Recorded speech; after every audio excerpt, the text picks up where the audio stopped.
everything. But unfortunately, there's no rest for the wicked. So I'm here tonight. Guys, I do apologise if my voice breaks in between. I'm suffering with a viral infection. So tonight, guys, we have added the codes. I'm so excited because it's ufology and I bloody love the subject. So how is everyone? Will I share out? I'm fine, still here, yeah. Yep. I'm good. Thank you for inviting me. You are very, very welcome. It was your good friend Kim that had Yes.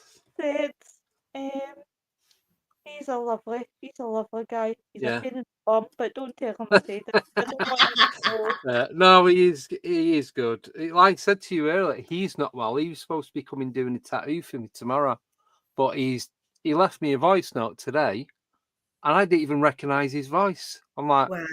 I'm Yeah. listening to it. I'm like, is that him, or has he got someone else to do it? And then he said something that made me know that it was actually him. That's how ill he is. So I just hope he wouldn't gets better soon. I wouldn't actually worry about it because he says to me today he was taking me to the vets. I was like, thank you very much. So I'll quickly go through the comments. Hi Elaine, hi Simon, hi Elaine at UK, how you doing? Hi the Sober Carper, hey Addy, hi Nigel. My God, I sound like the women favourite. It's like Nigel, I'm from the North Pole. Nigel's doing okay. Hey Andy, still loving the merch, thank you. Glad you liked it. Me too, I added to t-shirt. Hi Nuki Brown. And wait, Simon says waiting for my Alien AUK gloves and tea towels. Yeah, he's made them himself. Yeah, Most Simon. Hi Willow, I've just been watching you on Nick and Tim's birthday bash. Thank you very much, Elaine. I'm very touched. Thank you. So, Andy, do you want to tell people about yourself, who you are? Oh, still have to. Yeah, go on then. So, as I was saying to you before, I started off doing this paranormal, like ghosts, spirits, all that kind of stuff. But it's kind of always been aliens, UFOs, like the ufology side to it. But all that other side does come in. There, I believe there is some sort of connection. What the connection is, I couldn't tell you yet. But it was like it's kind of like gone full circle for me because my first, what I believe was some sort of ET UFO encounter when I was about 4 or 5 years old. And then I've had a lot of paranormal stuff as well go on, but then I've had UFO encounters. I've seen what I believe is a humanoid. I've seen cryptids. I know we're not going to say that word, but I'll say it. I'll say it for you. I've had cryptid encounters. I don't believe I've ever had any UFO ET encounters as well as paranormal, like ghost spirits encounter at the same time. But it is whether there's a connection with it for me, I couldn't tell you. But yeah, it's just so I started off doing the paranormal, and then I was going out doing investigations, so on and so on. And as I was saying before, without being disrespectful to anybody, there was just too many groups going out investigating and that. Some of them, who I'm not just saying it because that person's in the chat, Ada's in the chat, and she's part of To Investigate UK. They're an all-girl paranormal team. We've met up with them. We've gone out investigating up in Manchester, and they are what they do is really, really good. They do it completely different to how anyone else does it.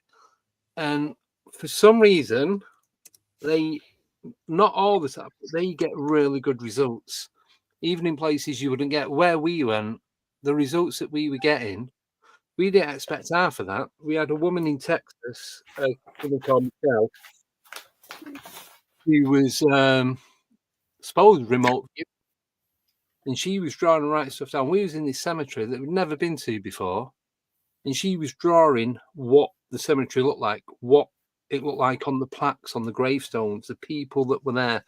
So there's myself, Simon, Baby with a Laser, these people in the chat, Adi. There's 8 of us there in total.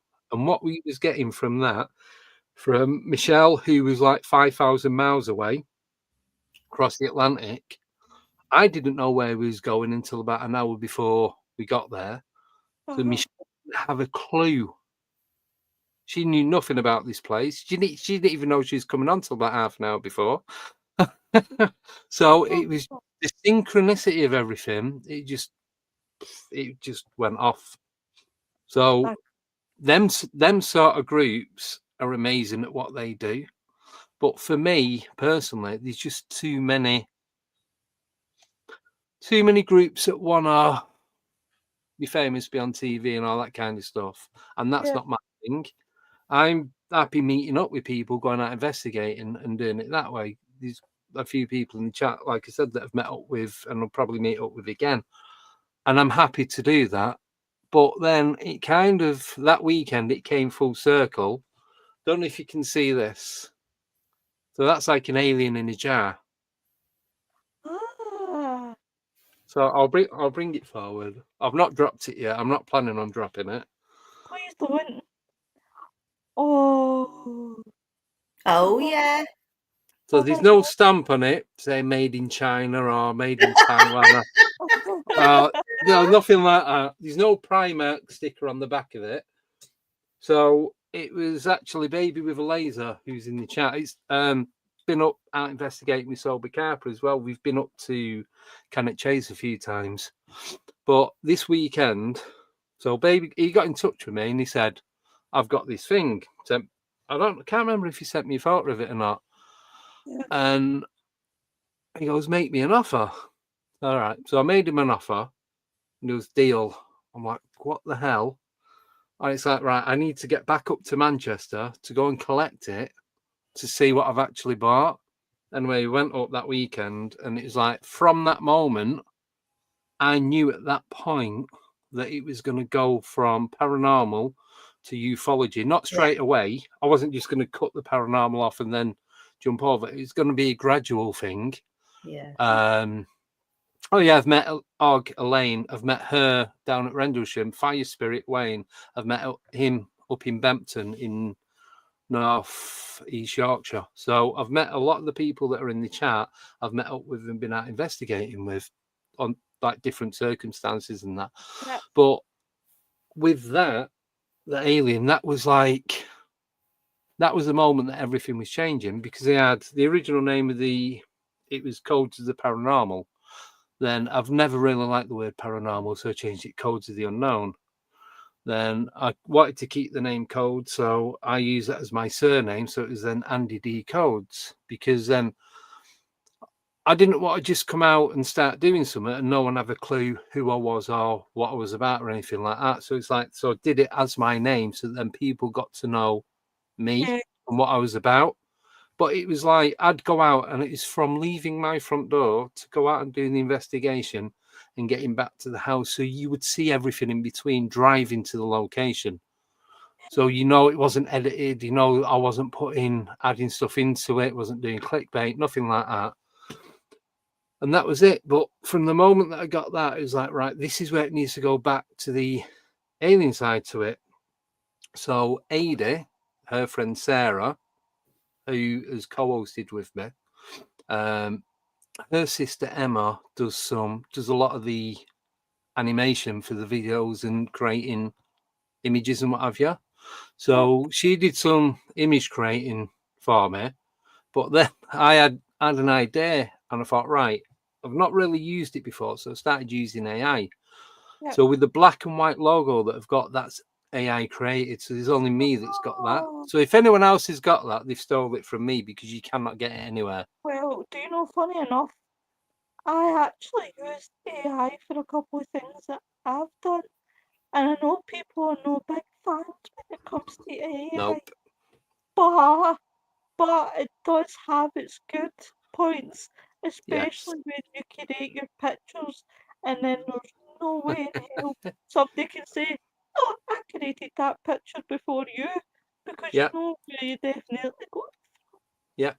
So, I started speaking with Tim. Then I found out Tim was doing tattoos. So then, Oh, I Oh, know. yeah. I know. Wow. Lovely. so, and that was also a lot of people are like, how long before he changes the name of it again? So it's like, if I get it and it's permanent, I've either got to chop my hand off or keep it. So, I don't think you need to go to that extreme, Andy. I'll I know, quickly you know what I mean. So it's like that was at the point where once I got that, and Darren said to me, "That's baby with a laser." yeah, Was you're going to get a lot of miles out of that? And I wasn't sure because that's one of those sayings that it could mean 2 or 3 different things. I think he thought he meant that. Well, I know because he told me that I was going to take it and it's going to go out and I was going to take it here, there, and everywhere.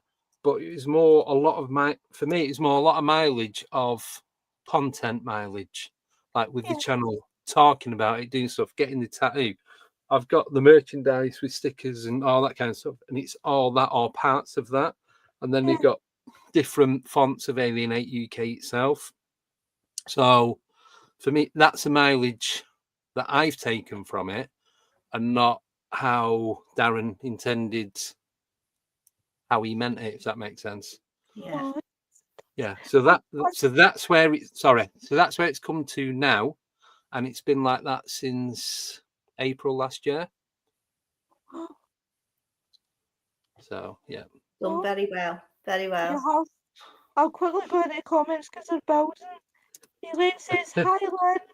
Midwest says, "Hi, everyone." Hi, Simon. Hi there, get this so far. So I'm going to. It's not that I'm going through the comments quickly and ignoring everyone. I'm just cutting out obviously the chat. Can't Hi, see. Iron Fire Horse. Um, Hi, Elaine. Everybody, hi. So I'm just quickly running through. Hi, Ross. Oi, oi, Fire Spirit. So it's. Oh, I'm just going to do it quickly, make sure I've not missed anybody. Hello, Mary. Thanks in the Netherlands. She's really, really lovely. Really lovely. Um, Twin Vest Unique. I've actually spoke to one of the Twin Vest and I can't pronounce her name, God love her. I say Addy, but I don't know if I'm saying it Ada. right. Ada. Addy. Addy. Yeah. Hi Jenny, my Irish demon. Um, Rendlesham, met me at Rendlesham. Hey Kimmy. Um, Drink the syrup, says Fire Spirit. No. No. Baby, baby says it looked grey then. It was sort of creamy colour when I had it. Maybe it's grown into Um, a grey. Hey Noreen, this is Noreen. Hi, Andy, Noreen. who loves these yes. cryptids. There we Oh my go. I'll god. get you. Trying to do it without the reflection, but it's really difficult. Yeah, it is, isn't it? Yes. But you can see all the stuff hanging off it. Uh, Simon says you need a bigger jar. Baby seen it Yeah. close up. Noreen. Noreen says, loved your podcast, Andy, with my good friend Anthony Peake. Yes. What I did on Tuesday. Yep. Hi, Oliver. Um, Johnny says the tech isn't designed for them. Elaine says we want tattoos part of the merchandise. And hi, Blue Shout. So, how did Johnny? Um, Jeez, oh, hey Shazza, hello, I'm all from Australia. Um, Hi Tinto. Um, Hey Curtis. Um, Jenny wants to know, did you name it Andy? Well, everyone else kind of named it. So when we was out that night, like I said, there's me, my cousin, who's also called Andy, Darren, Simon. Then there's Sarah, Emma, Edie, and Tony. And I think Tony had to go, but then he was looking at it because he had it wrapped up in a towel in a box, just wrapped up because it was Yeah. dry and didn't want anything to happen to it. So I was showing Emma and Sarah. I can't remember if Edie was there as well. I don't know, but I was all looking at it. But before I was showing them, they were saying, call it Nate. So I don't, no offense to anyone who's called Nate, and I have got a couple of friends called Nathan and Nathaniel, so don't hold it against me. But I don't really like that name. It's just not a name that I'd choose. So Yeah. that's where Alien 8 came from. So Alienate. But instead of the name NATE, I just changed it to the number 8. So that's where Alienate UK came from. Do you know? Sorry. I should. No, you're all right, love. Do you know what? I'm sitting here and I shouldn't laugh because all I've got visions of is Sean Pegg, Nick Frost, and the alien Paul when he's dressed as a Yep. cowboy walking down the street. Yeah. Yep. Sorry, Lynn, what were you going to say, my darling? Have you had what's the liquid? What liquid's in that jar? I've been told I'm not allowed to open it. I've been tempted to open it, to tip it out, to fill it up with not normal water, just to get rid of all them little floaty bits. Do you know, like when you get orange juice and it has the bits in it? Yeah. That's what it looks like. But so I was just gonna. I've not even tried to loosen it yet. So, but then is it gonna be? Is it then gonna lose its mystery? Because we don't know if it's legit. We don't know if it's a prop, if it's what someone's made. But I've had a look at them online on eBay, and they're not cheap. They are very, very not cheap. What I paid for it to what there's a couple selling for, I could probably buy about 10,000 of them Oh, wow. Oh, shit. for what it's worth. So I don't want to open it and it lose any of its value. So And this it'll is lose why. its mystique as well, won't it? Yeah, because there are some that you can buy like 30-40 pound on eBay and Amazon and like the websites where you can buy like these oddities. But this one, that apparently that's a mason jar. But if you get one in similar sort of jar, the cheapest one I've seen, I might as well tell you all the price. The cheapest one I've seen is $99,000. Oh, holy shit. I Right. can imagine. Yeah. Do you know what if I told my partner? Do you know if I told my partner tonight But that I'm like, people I have said, are you not tempted to sell it? I'm like, no, because then I wouldn't have an alien in jar. For me, do you know what? do you know what? And do you know what, Andy? It sounds like the Guardian of the Galaxy when Rocket's trying to teach Groot, don't press the red Nice. button. Yeah. Yeah. Just to open the jar, I would be one of those ones that would look at it and I would say to myself, don't press the red button, Yeah. don't dare open it. But I then have. temptation I've had it in gets me. I've had it in my hand, and I'm like, just sat here for like 2-3 hours, just honestly that long, Examining it. and I'm just holding it, but ready to open it, and I'm like, Don't open it. Don't as open soon it. as I open it, for me the value's gone. So, Yeah. and it's not about the cost of it, obviously, because I would have sold it by now. But even if it was to be like 2-3 times that, yeah, I'd be tempted. He wouldn't be. I'd be stupid not to. But when would I ever get to own one of them again? Exactly. Can you imagine, Andy? Right, I'm sorry, I'm in one of my daft moments. But could you imagine, Andy, opening the jar? Now, this would be my fear. I opened the jar and the fucker came out and started running about the house. I think that would be a bit for me. Have you given it a Yeah, name, Andy? Andy, have you no, given it a name? only Nate. It kind of got given, but that was to do with a tree that we found a tree on that night on that investigation where the 8 of us met up and Michelle was doing the remote viewing from Texas. Yeah. So it got called Nate, but like I said, I don't like the name Nate. It's just not a name I'd choose. So that's why it just got called Alienate. It doesn't really have a name. No. I'd call it Houdini. It's never got out, has it? That's a good one. I like that. I like that. Yeah. Don't guys, ever I've got- open it. No, don't ever know. open it. go into the comments. Elaine, I think you should take it on the tour. Blue Shift. Johnny says life grows in such simplicity. It's incredible. Is this show live? Daft question, I know. Tinto, nothing's a daft question in this show. Yes, it is live, honey. Johnny says life can thrive. 8B, such the most incredible places. Thanks, Andy. I wasn't sure. How do you multitask typing and interviewing? Hiya, Just do it. hiya, Daryl.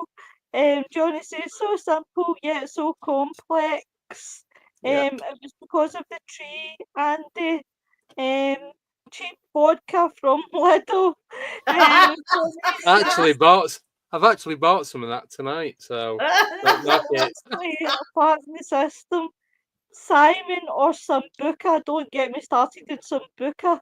Baby says Alien, is there's nothing like that one in eBay. Life is priceless. Yeah. And Elaine says, oh, life is priceless, I agree.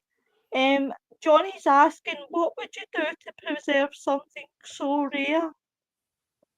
Yeah, I'd have to talk to people. So Ada, who was on, I know she works in the healthcare industry, and she'd said that if it is some sort of fetus of some kind, the liquid that it's stored in, you wouldn't want to get it on your skin. Put it that way. You'd have to wear like what they call not like thick gauntlets to Yeah. like what they use for welding, that kind of stuff. Yeah. Yeah. So I'm not like I said, I was tempted. I've had it nearly 12 months now. But I think for the last 6 months, 5-6 months, it's like, no, I'm just gonna leave it. I still do just sit here, look at it and think, I'd love to know what it actually is. Yeah. But that's it. I've not. Has the liquid changed in 12 months that you've had it? No. The bits at the bottom, a few more have flaked off, but not a lot. Because it just sits there. I've got like wooden blocks with an LED strip light coming through, so I can. It lights it up Just and you so, can see it properly. just so you can see it. Yeah.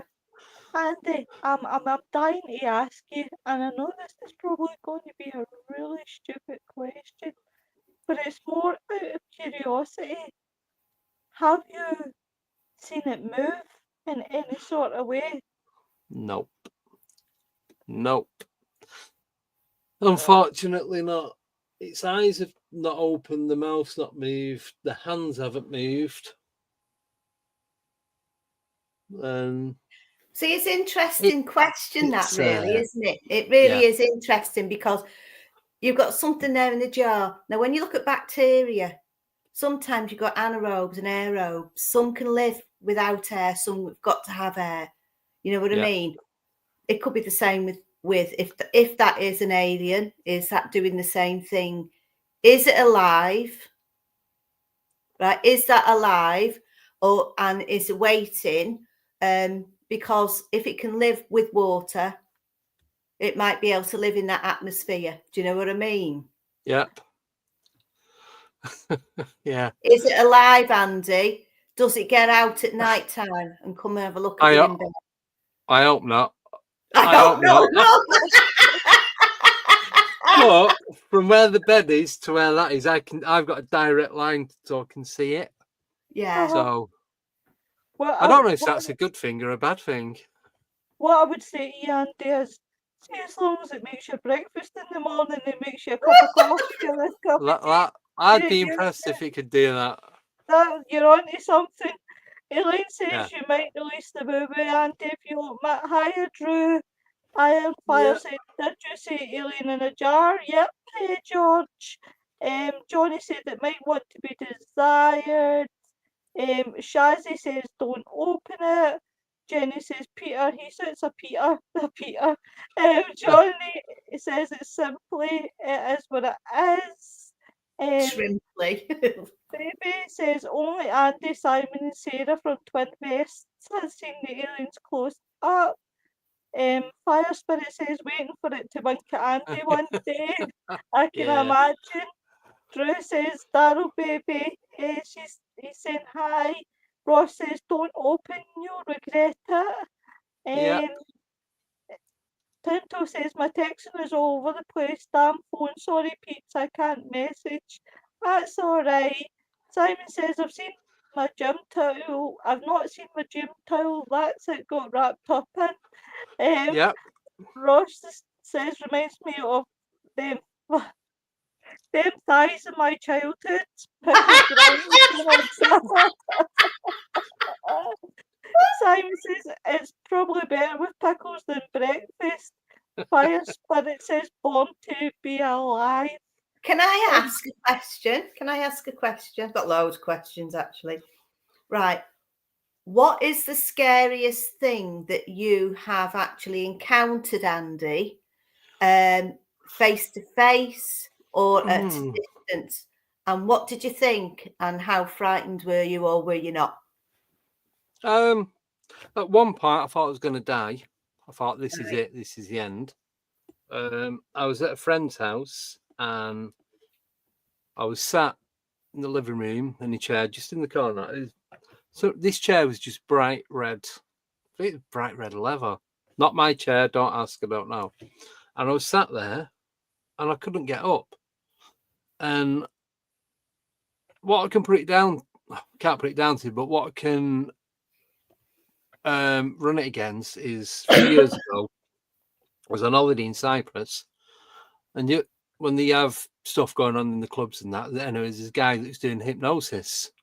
So I volunteered to get up and do it. Anyway, I ended up being hypnotized and doing the full show and what have you. And I remember everything about it. Like you saying, you do this, you'll do that. You know what you're doing, but you can't. There's at one point, this other guy from Manchester, guy called Neil. We were dancing. I'd play the music. We sat dancing together. And then when the music had stopped, we'd stop and be like, "Well, what's going on?" But we knew we'd been dancing. But it's that the mindset was that this is going somewhere. This is leading to what actually happened in this chair. Then the next bit of it was right when the music stops, you're going to stop dancing, but you can't let go of each other. And we were stood there like that, and it's like I can't get off you. It's like I couldn't move my arms and nothing. It's like we were stuck fixed next to each other, and it was the same feeling as that. But I know I wasn't hypnotized. I was sat in this chair. And it's like something was stopping me from getting up. I couldn't feel anything, couldn't feel any pressure or anything. But it's a bit like, do you know when some people go into like a daze as if they're going to go into a fit? And you have that quiet point going. Yeah, it went quiet. It Yeah. went very, very quiet. But I couldn't, I'm sat in this chair now. It's like, I can't move. I couldn't move my arms. I couldn't sit up. Couldn't move my legs. Nothing. I was sat there and I'm shouting to me mate. I'm proper shouting as loud as I could. And this is only a little house. It's on like it's not a bungalow because it had an upstairs, but the upstairs was in the roof. So it had Like a 2 bedrooms dormer, in. a dormer Yeah, bungalow. but it's Yeah. like a half, like cut in half. So you had living room and kitchen and like utility room and bathroom downstairs. Then upstairs was Yeah. just you got it split into 2 bedrooms. Yeah. So you's never more than 30 foot away from it at any point in this house. Probably less than that, probably 20 foot. And I'm shouting and screaming, and I could not get out of this chair. All I could do was like talk and shout. Anyway, he come back. He must have been upstairs. Coming out. I thought you was going home. I went, have you not heard me shouting for you? Like, no. But as soon as he walked in the room, I was able to stand up then. I couldn't move while I was in that room on my own. Anyway, I was telling him about it, what was going on. He's like, oh, funny you should. He's like moaning at me at first. I'm like, couldn't do anything. I was like literally stuck in the chair. I honestly thought I was going to die because it was getting so intense. The atmosphere and everything was just, it was too much.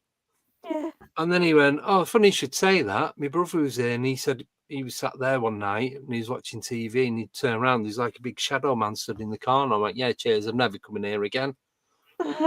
And never went back to the house. If I'd have seen something in there, then I'd have probably gone back. But because I'd experienced that, and it was like, this is it. This is where I die. It's game over.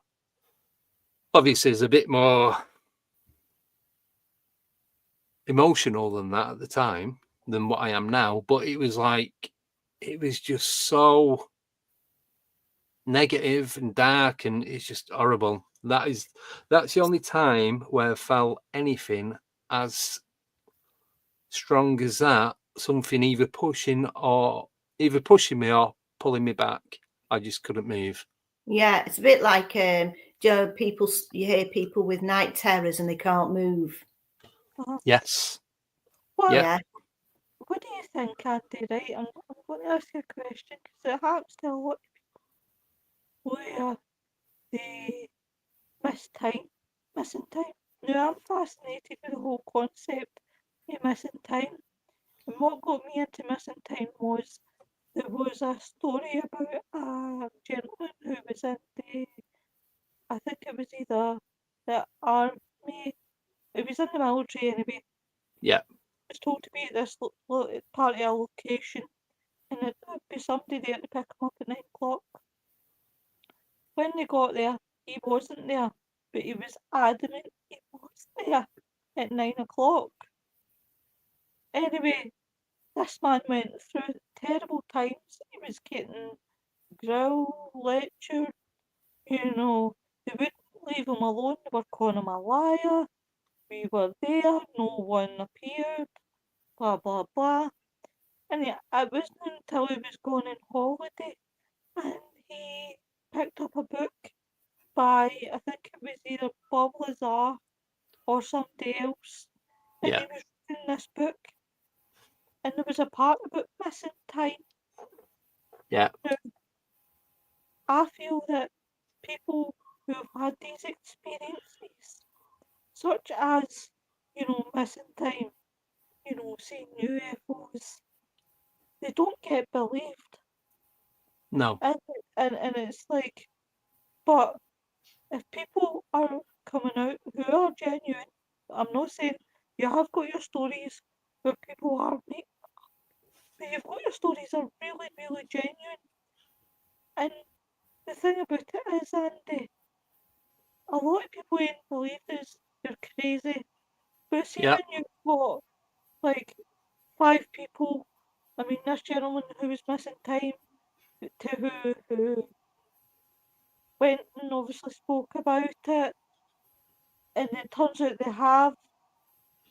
It's that kind of way I feel for them because at the end of the day, but then you look at the US now and the Congress meeting that they had from for about the UAPs, UFOs, and I watched it and I just felt like they were hitting a brick wall. It's like they didn't want to answer any Yeah. of the questions. What's your thoughts on all that, Andy, about the missing time? People not being believed in the con. I know I'm throwing 3 questions. I did No, not no, it's fine. Missing Andy. time, yeah. With the missing time, I know of about five people that I know that have got missing time.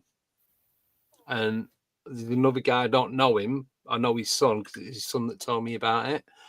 And I believe that's a real thing. It's whether you're taken by the ETs or you cross into another dimension. It depends what's going on around, because not everybody that has missing time is an alien abductee. Most of them are, because that's most of what you hear, I think. But it could just be a time slip. Because we've had this discussion. It's like when I forgot his name, the guy that was on Tuesday. Not Tim Peake, that's the astronaut. The other one, Anthony Peake. Anthony Peake, yeah. He was saying about time not existing, and I've started going down this rabbit hole of we use time as a measurement. That's it. We don't. It's not a real thing. We use it for our own purpose to record events, so we know where to be at a particular time, quite literally. But if time's not existing, if you're being taken, and like you saying before, when you seen that craft, Lynn, the triangular one, when we was talking off air, Yeah. and you said it was moving slow, then it just shut off, and then you ran around the back and what have you, and then it was moving about again and then shut off again. It's all that kind of stuff. So if they can move in these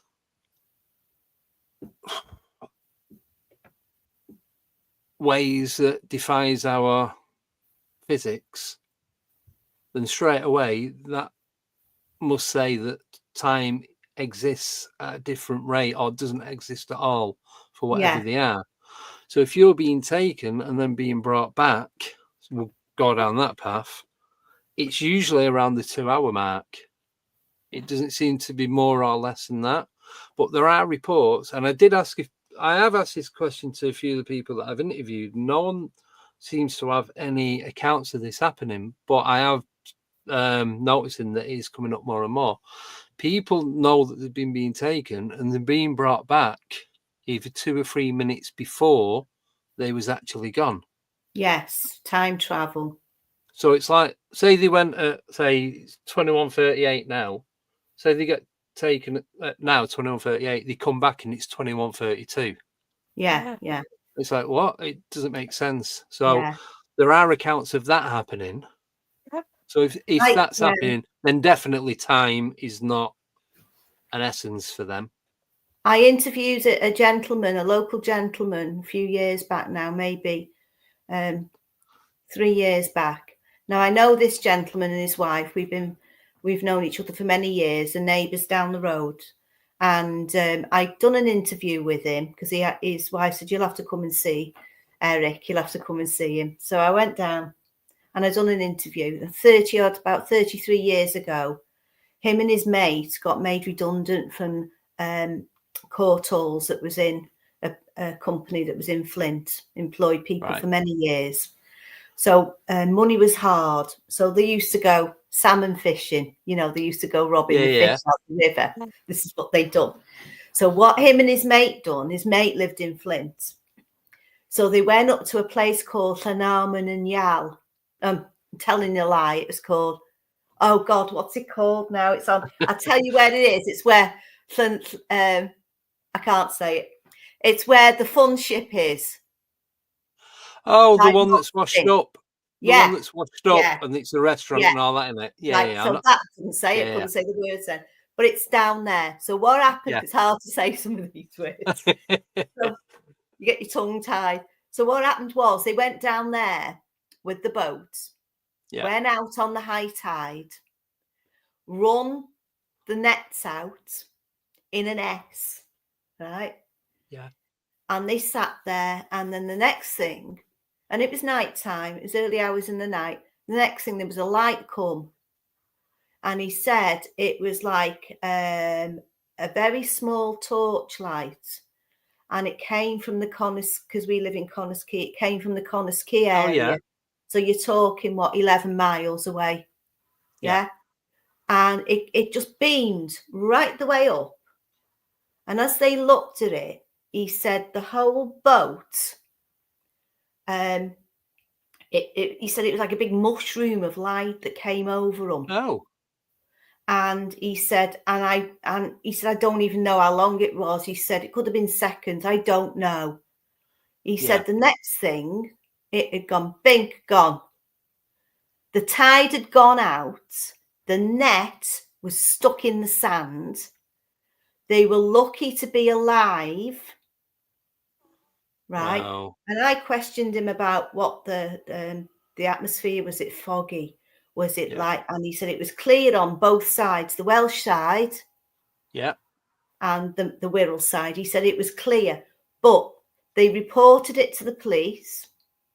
Somebody had actually seen it happen because they were on the top road by Holkin up on the mountain, and they seen it happen. They seen the light and it just blinked out. Now, of course, his friend wouldn't speak about it. So when I said I was doing an interview, would your friend like to do the interview as well? And he was still alive, because like Eric's 80 now, and his mate, who's still alive, lives on Flint, up in Flint, and he wouldn't do it. His wife said he's still petrified because he said they were taken.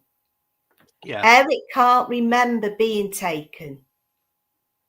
All Eric can remember is the light, and then it blinked out. So obviously they've had missing time because it was high tide. So it was like 4 hours, and then the tide had gone out and the nets were stuck in the sand. Yeah.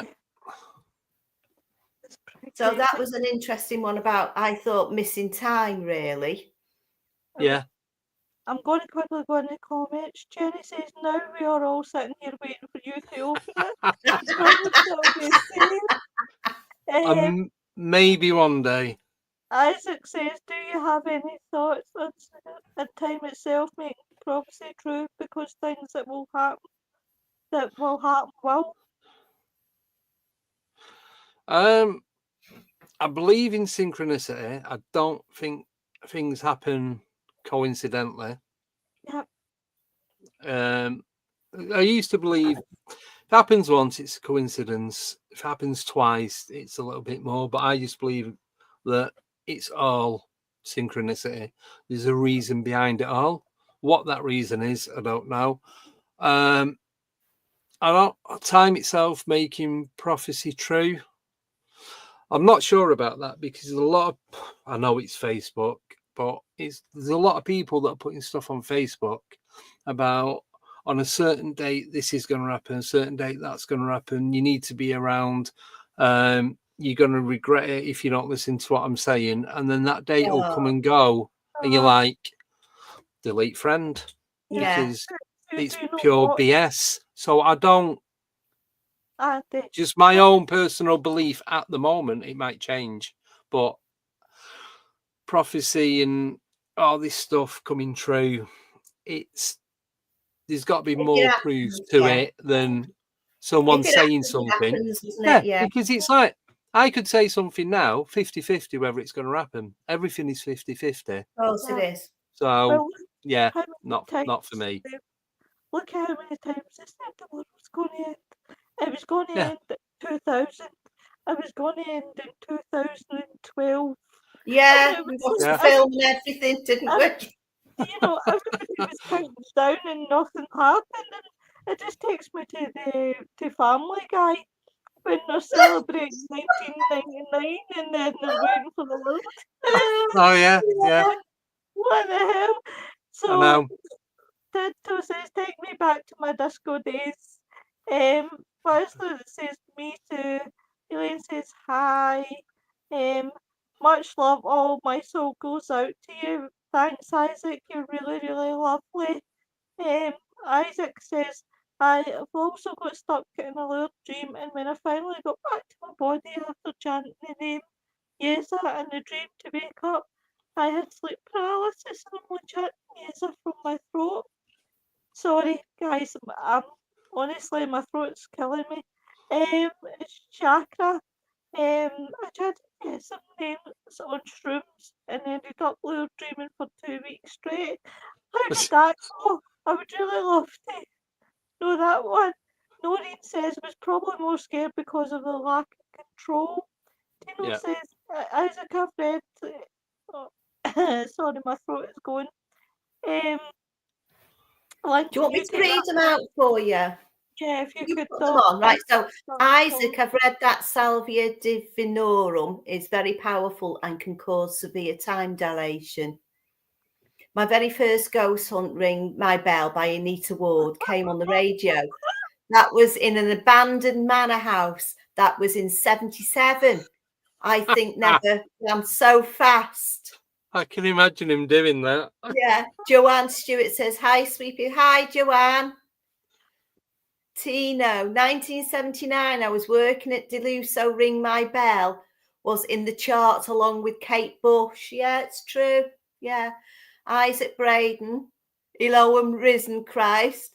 Yeah, I've done salvia. I went out of my body and saw my light body connected to my body in a golden cord, connected my golden light body to my body.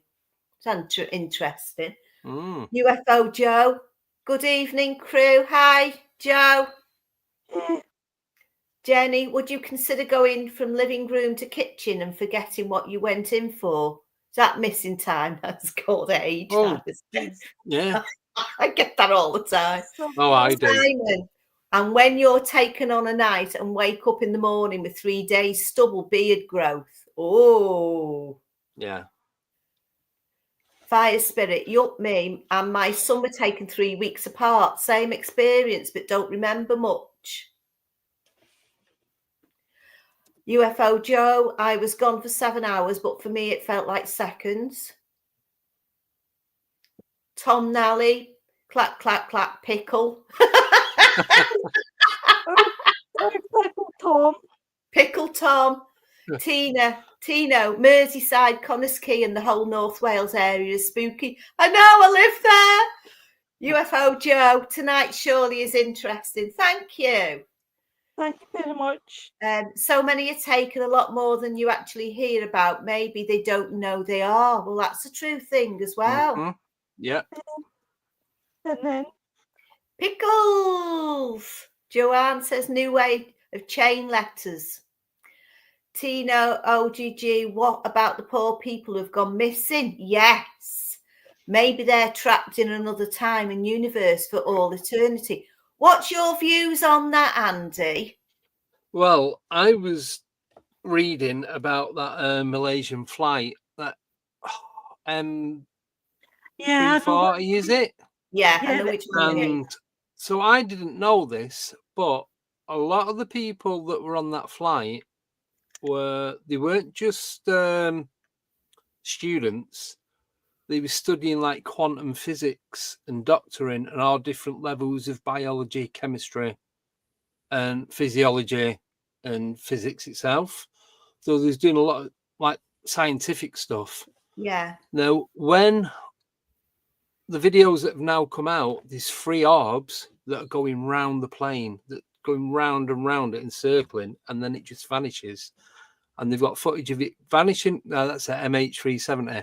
It vanishes off radar, and they're using like different filters, like thermal filter and all that kind of stuff, and it just completely goes.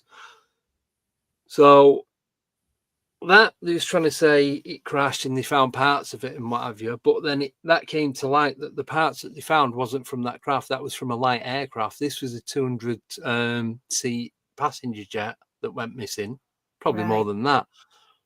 But like I said, I only found out the other day that the people that were on it were highly intelligent people that were going into the world of science, doing, like I said, like astrophysics and all that kind of stuff. So were they taken? Did they know that they was going somewhere else? Was it already planned? Exactly. Did somebody else plan it for them to be taken? They not know about it, but the whole craft vanished. But did it vanish That's the next question. Or was it cloaked? Do you know what? That opens up a lot of questions, doesn't it? When you think of the massive questions. Now, Yeah. it's like, did it vanish? Was it cloaked? Did they bend time Yeah, and just so you shift couldn't it see it. into Like smoke and another dimension? like smoke and mirrors. Yes, exactly. And Very interesting, that. there's probably Yeah. a lot of, there is probably a lot of mysteries out there. Now, I'm a great believer, I don't know about yourself, Randy, but I'm a great believer in, right, when we talk about the government, I'll say the government because I know YouTube likes to slam you, Yeah. right, we talk about the government, that obviously there's a lot of secrets being hidden in the States, in Yeah. particular when we're talking about the US and things like that. Now, I'm a great believer in, if they admit now, right, that there is aliens and they are working with them or whatever, then that opens a whole big can of worms, because then you've got all the conspiracy theories, 9/11, you've got Yeah. the JFK, things like that. So I found it really, really peculiar. Why now? Why now have the Congress meeting? Why now talk about the UFOs and the UAPs? At the end of the day, you're leaving people scratching your head. When I watched it, there wasn't much getting answered. There was mere questions than answers. Oh And it yeah. was, Yeah. and it was mental. So, um, Baby says Tento, my nephew has just moved into a haunted house in Rutland. I'm getting into bother of Flora. Willow, you've been told to rest, do you? You forget our Yeah. conversation. Let me say it. Let me say it. Put it up. Put it up. I know, honey, I'm so sorry. Right. It's very disturbing, OGG. Where's Ruthin, baby? It's in North Wales by me. Hi, Pickle Tom. Where have you been? Talking about time. Has you ever heard of anyone gaining time? Well, that's what we were saying before. There's not much of it, but there are people that are coming back, and it's only a few minutes before they were taken. But then you've got the ones more so in America. You've got Betty and Barney Hill, who, when they was taken, and it happened a number of times, that the first time when they seen this craft and they pulled up and they was watching it come down and over, they ended up being some, I can't remember the exact, I know someone will put me right in the chat because I'll get the whole time and distance and that wrong, but they was something like 300 miles away and in 45 minutes. It's some that you couldn't get that far that fast in a car back in the 50s, 60s, whenever it was. So I can't remember the exact distance and the exact time it took for them to get there, but they was like right over the other side of this county or state in America, which it would have been impossible for them to get to. I'm sure. I think it was about 300 miles in around about 45 minutes. Without looking it up, I don't know. Like I said, don't know the exact figures. Yeah, But it's something that's ridiculous. Yeah, it's just impossible. You'd have to be driving at like 200 mile an hour. Yeah, yeah. You would need the Concorde to get you from A to B. Oh yeah. Yeah. So right. So Tom says, sorry, I'm not feeling too hot myself. Hope you feel better soon, Lou. Right. Hi, guys, from Robert. Hi, Robert. Right. Baby Gary Jones of Swansea UFO Network have done investigations at Denby and Abergele. They've actually interviewed me, them. Tino says MH370. yeah. Otherwise, I've been on with you all. It's all right, Tom. We understand. Laura, I'm watching you, Missy. Tino, I intuitively thought right from the start that something very strange has happened to that plane. Yeah.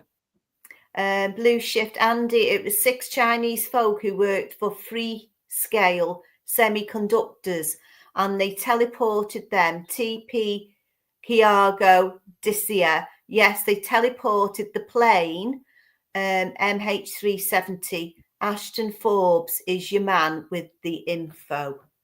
Yeah. Fire Spirit took the people, disintegrated the plane. Noreen, hope you're all feeling better soon.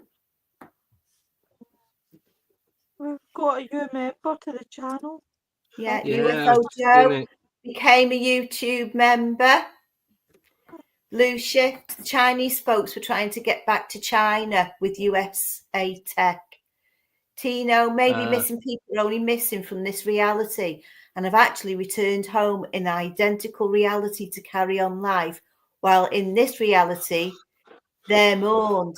It can play Yes. games with your head, Oh, couldn't it? Yeah. Can we, on that Yeah. one that Tino just put about them going Yeah. back to a different reality, I know I've spoke about this before, and some of the people in the chat will know.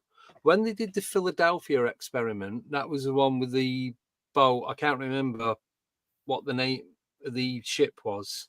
Boat is a ship, is a Navy ship, where some of the sailors in that, they tried to make it go invisible or move it from point A to point B. Can't remember the exact locations, but some of the people, when the shit came out, they was embedded and fused into like the walls and the floor and the ceiling and that. But that's it, Aldridge, US Aldridge.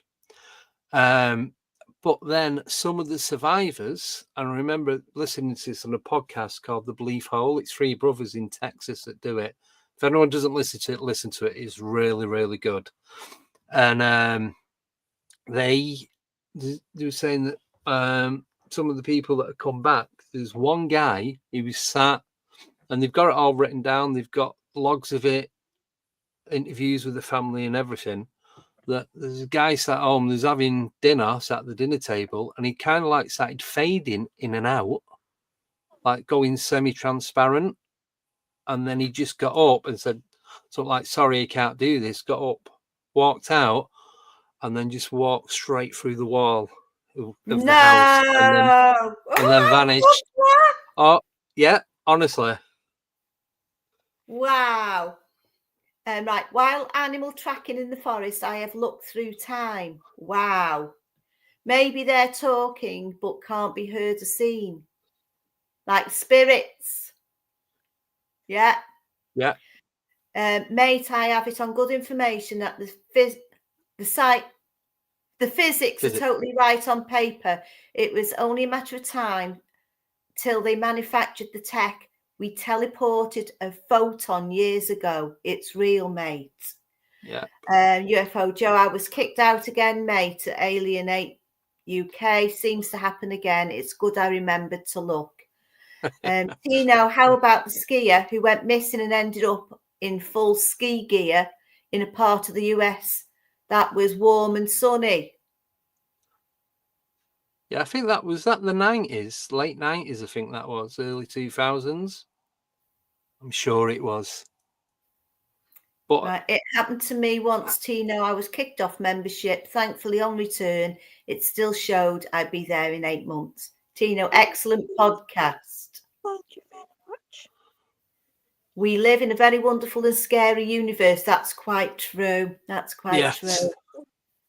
But yeah, sorry, I was just going to say, going back to that US soldier that went through the wall, in doing the teleportation, they could have changed the molecule construction of the human body, and that's why they was able to phase in and out.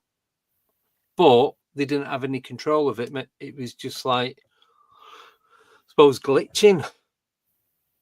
Yes. So, there must be a way to do it then. They didn't know how to do it properly. Yeah, but that was back, I think that was back in like the 50s when they did that one. 50s, 60s. Oh, I just noticed Tino's just put, no, that with the ski was only about 3 years ago. yeah. Right.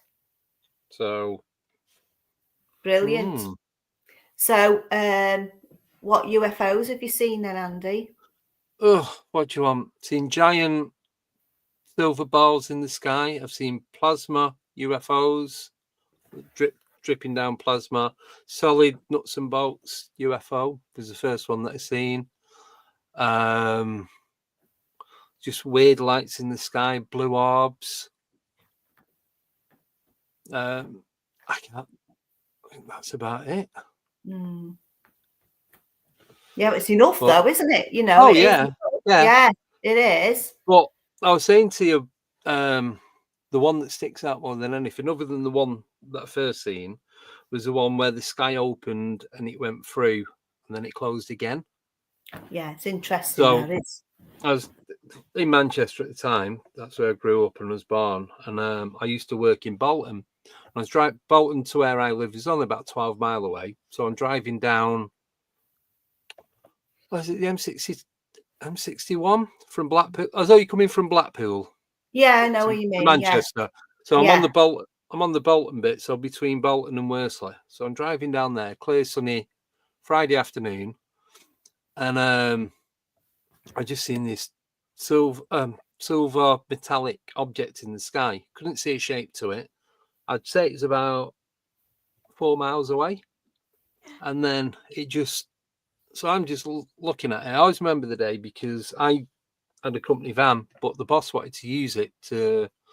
He was moving some stuff out of his house. So he said, "Look, I'll take your van, you take my car, don't wrap it up or anything. Then we'll just swap back Monday morning." I went, yeah, that's cool. So I remember it was an Honda Civic. I thought, yeah, put my foot down a bit. And so driving home, like I said, this was about 97, 98. Yeah, look dead smart. And it was summer. And we used to finish early on a Friday. So this was about, say, I finished between 1:30 and 2:00. So this would be between 2:30, 2. And driving back and heading towards Manchester city centre and coming down towards East Lancs. And I said, seeing this silver thing in the sky. Then it just shot across the sky, 90-degree, 180-degree flat line across the sky that lit up electric blue. Yeah. It stopped. It then opened up vertically, like fire engine red. It went through the gap in the sky, then it all closed like nothing had happened. I had to pull up on the hard shoulder because I started heaving. I thought I was going to throw up everywhere. I thought he won't be impressed if I throw up in his car. Yeah. I pulled up and I opened the door, stopped me out. Luckily I wasn't sick, but it's like because of what I'd seen, it just shocked me that much. Yeah.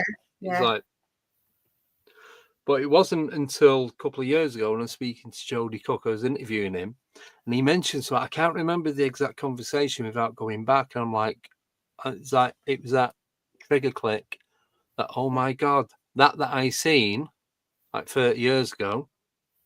That's what it was, a portal opening up in the sky and it going through. I can't think of it being anything other than that. Yeah. Yeah, that's interesting now, because when these things happen, it's so quick. Yep. And when your brain doesn't want to take it in, and you're looking at something and you're trying to figure out what it could actually be, and you're not sure, and it takes a few seconds of time to figure out what it is once it's gone. And you can mull it over, and sometimes you really don't know. You know, but you don't know at the same time. Yeah. I'm going to go. Right, because they moved on the dip and got ship. Stuck in the... Oh, they moved on the ship and got stuck in the hull of the ship. Two people off the ship had a bar fight and disappeared. Oh, there's loads of stuff. That was just one. But with that Philadelphia experiment, that was the same people that was running that was doing MK Ultra, and it's the same people from that did the MK Ultra went on doing Montauk experiment. Yeah. So it was all to do with government agencies, shall we say? Yeah. Hi. Hi, hello. Yeah, sorry, it took a lot longer than I expected. I was going to come on, so I apologize that I'm late. Don't worry about that. Right. I want to pick your brains, Andy. Oh, you love me picking your brain.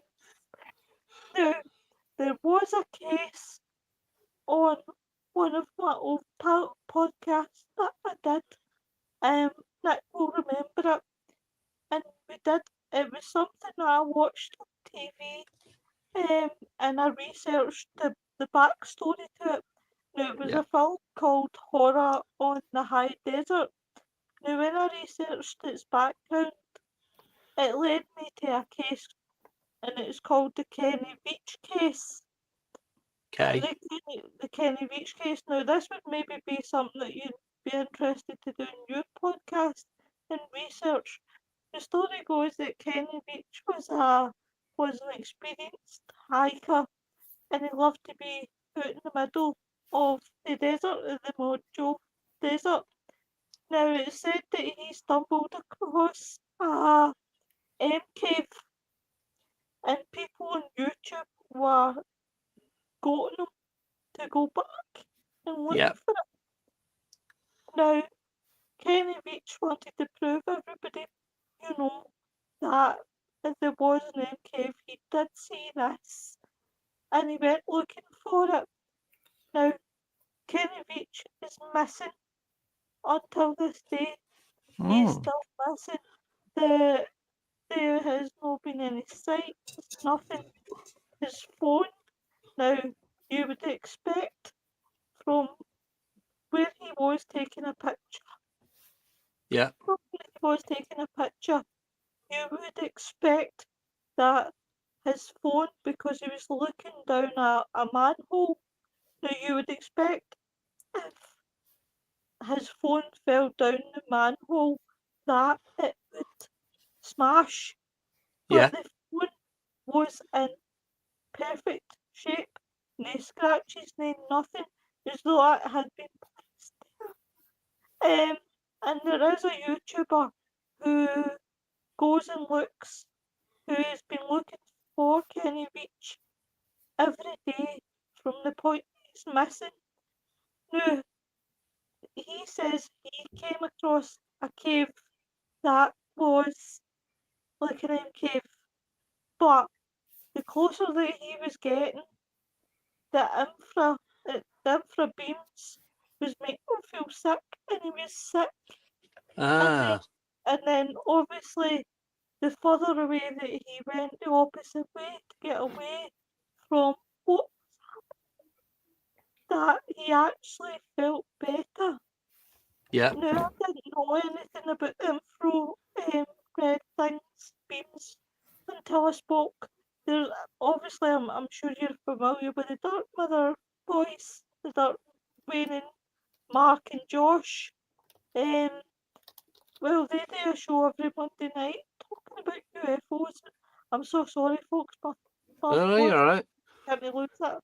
And obviously, I'd asked their opinion on what they thought the case was with Yeah. Kenny Reed, and they were talking about obviously at the infra beams, at the point they can actually make you have delusions, and they can make you obviously sick, and then obviously, Yeah.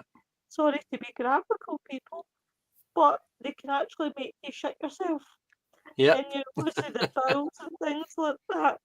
So I would suggest looking at that case if you're ever looking to do.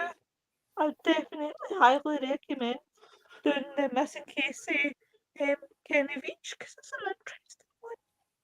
Yeah. Yeah. It's one to look into because, like you're saying, with the infrasound and that, it's not they use it's different sounds. Even when because a lot of the time I listen to white noise just to try and help me go to sleep because it doesn't. It kind of helps cut all the background noise out. I really struggle sleeping because Yep. I could hear someone next door talking, and it's like they sat next to me. Yeah. It's so bad. It's like if I'm in the club or out and about, if I'm in a noisy environment and say we're stood in a circle and we're all chatting, I wouldn't be able to hear you guys. I'd only be able to hear the background music. Yeah. So I have to concentrate on the background music so that then I can hear the conversation that we're having. Yeah. Otherwise, That's why I have Yeah. now. I have to wear noise cancelling headphones. Otherwise, I'm distracted by every single little bit of sound. But going back to what you said about these sounds, it's like, so yeah, I listen to the white noise, but you've got all these, you've got pink noise, brown noise, blue noise. But the brown noise, apparently, if you listen to that at a higher decibel or for a long periods of time, it has the same effects of having a coffee first thing in the morning, apparently. Ah. It makes you want to go. So if they can, I don't know who they are, but them that are they can filter these different frequencies and find out what sounds do what, then they've got full control of everything. Because that was another thing. I was reading something again tonight about how everything's working. It's all to the connection with a lot of the paranormal is frequency. And this is one of the questions asked Paul Sinclair a few months back. He does Truth Proof. Like when you see these UFOs and the flashing lights, I guess you guys have seen Close Encounters of the Third Kind, and they're doing the lights and it's different frequencies and that. What if each color is giving off a different sound frequency? Just because we can't hear it doesn't mean to say we're not picking it up. It's like a dog whistle. Yeah, Yeah. exactly. You know That's when? the famous one. Well, the thing with it as well. Do you know people have them plastic things that they stick in the ground and they plug it in to stop dogs and cats peeing in the garden? Yeah. I can hear them. It's a frequency you can't hear. No, Very low. Yeah. I can hear them, and it's like someone's got it right next to me ear, and it's the most Oh. awful sound ever. So, and as a kid, I used to have really lot of problems with my hearing. So I used to have a lot of tests done and that. And I remember one of the last times that I went, that the doctor that was checking my hearing was saying, because you know, when you put the headphones on, you got to press a button or tap or something when you can hear the noises, the sounds. Yeah. I was hearing sounds that humans don't normally hear. I could hear the really low ones and the really high ones, but I was struggling with the ones that we should be able to hear on a daily basis. Right. So whether that's still like that or not, I don't know. I've not had my ears tested for years. But I know I can hear noises that I shouldn't be able to hear. So if it's the same, what if it's the same sort of thing with these lights? Each light that's being flipped from these UFOs, UAPs, USOs, whatever you want to call them, and each color has a different frequency. Just because you're only seeing the color doesn't mean, like I said before, it doesn't mean to say that it's not giving off a sound that your subconscious is not picking up on. Yeah. Like with the infrasound, where you get the sickness feeling, the vomiting, the dizziness, and all that kind of stuff. But I believe that is a real thing, and it does exist. So with the lights, that's why would a UFO want to flash lights at you if it wants to stay stealth? It wouldn't, would it? It doesn't make sense. It wants to contact you. So I think the lights are its way of making some sort of contact, like you just said. Yeah, absolutely. Hi, Nick. How are you? I'm doing good. How are you, Lynn? Oh, fantastic. I'm just waving at you, Nick. You can't speak. Yeah, Nick, yeah. this is Andy. Andy, this is Nick. Hi, Nick. Yeah, You all nice right? to meet you, Andy. You too. I like to the comments. Yeah, Noreen, she says, Eileen, I've seen huge triangle. Simon, everything vanishes in my fridge. Howie and Tips, top hat, afternoon all. Hey, Ed. Hi, Nick. I hope you had a good birthday on Monday. Yes, I did. Agreed, baby. They should make a really fantastic remake now. It's overdue. And Tesla and Einstein were together on the Eldridge. It was supposed to be degaussing the ship against mines, but the Eldridge became not only invisible to radar and mines, it literally dematerialized too. That's interesting. Yeah. Mhm. Chantel says, hello, Earthlings. Chantel. Hello. Blue Shift, another shipyard. Tino Blue, yes, it could have been a side effect or done on purpose with the crew. Yes, Montauk was linked. Stranger Things, says Tino. Yep. Yes, 2 both scenarios, mate. Yeah. Oh, Tino, I got really excited when I heard they were making the film. Big disappointment. Same with Communion. I read the book first too. The film was crap. There you go. Say it as it is. Say it as it is. Yeah. Do you want to hear my story about that thing I told you about before? Oh, yeah. Yeah. Wow. That was very interesting. So it was 2011. And it was the 25th of April. I went down camping to buy cardigan, and it was beginning of the season, and they'd opened up a new washroom at the bottom of these fields. I'd never been to this campsite before. It was a bit strange. Lovely people, but they had like a 15-foot wooden cross in the front garden. I thought it was a God squad we were staying with. But anyway, they were lovely people, lovely on this farm. There was just one camper van there. And they said to us, if you go to the top field, we'll put the electrics on for you. I said, well, we haven't brought our electrics. So they said, well, we'll give you the electrics if you want. There's only you here, and they're going tomorrow. So we did. So on the night of the 26th, we went to sleep, and we were the only ones at the campsite. So 2:30 in the morning, I got woken up with the sound of a load of screaming sheep. And we live by the countryside, and we know what the sound of the sheep are. Yeah. And it was a bit, it was too much. Something was wrong. And I thought maybe there was dogs there, wild dogs or something was frightening the sheep. Now, I wanted to go for a wee. And the toilet was 2 fields away. I wasn't going to go out on my own in the dark. I couldn't wake him up. He wouldn't wake up. I kicked him and everything, wouldn't wake up. So I thought, I'm not going to go outside. I'm going to go behind the tent in a minute. And I waited until the sound went quieter, and it did. So I went out the tent, and I had a wee at the back of the tent, right? And the sound of screaming sheep got less and less. And I got more and more curious. So I walked to the end of the field. So I don't know how far, maybe 30 foot, 20 to 30 foot, I don't know. And I walked up a little embankment, 2 steps, and I looked over a hedge into this valley. And of course, it was dark, and I looked down and over, I don't even know how many miles it was, but I could see this thing. And I didn't know what I thought it was at the fun fair. It was this. No, it wasn't.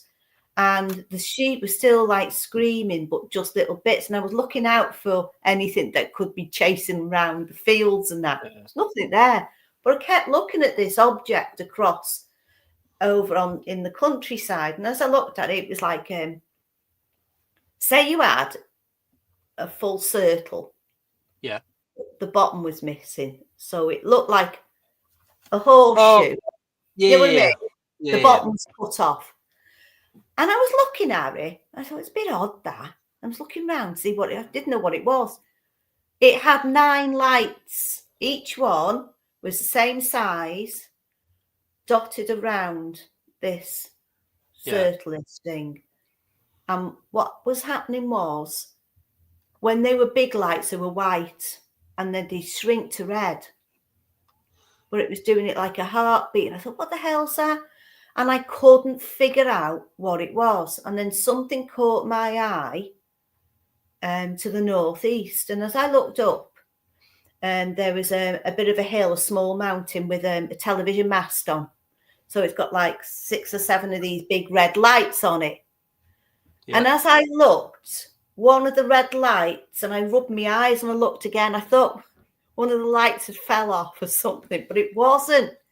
And there was a ball of red light traveling around the hillside, and it came down the valley dead fast, but it was controlled, and it just stopped. at the side of this funny shape thing. And I thought, what the Yeah. hell was that? And as I looked, I just couldn't figure it out. And then this couple of minutes later, it started shaking, this little one. And then it went to white and shrunk to red. And I rubbed my eyes. I didn't know what, I just rubbed my eyes, didn't know. And it shook again. And it changed into another one of these. So there was 2 of them. And they were in the same rhythm. I thought, what the hell's that? What is it? So after a few minutes, 4 to 6 minutes easy, because I just stood there looking at it, mesmerised. So there's the first one. Here's the second one. And then this one went back behind it and slotted in. Yeah. Everything went silent. And I ducked behind the hedge because I was petrified. I knew what I was looking at, but I didn't want it to be that. It knew I was looking at it. Yeah. I could feel it because it was like everything went into slow motion and it sucked me into that point. So I thought, what do I do? And I run back and I was like, my legs were going faster than I was like going backwards. And I couldn't get to that tent. I got to the tent. I put the lock on the zip. Do you know something? I can imagine this 4-foot woman trying Got to in the tent. Got his big fat arm and whacked it around me. I was crying. He still wouldn't wake up. It was like he was zombified. Yeah. Zombified. And I told him what happened the next day. And he went, oh, right. Well, when we had to be home the next day because it was the day that William married Catherine. And I wanted to be home for that. And I told family, and they went, bloody hell, when did they, you know, and I've told family and friends, but I kept everything else quiet for about 3 years.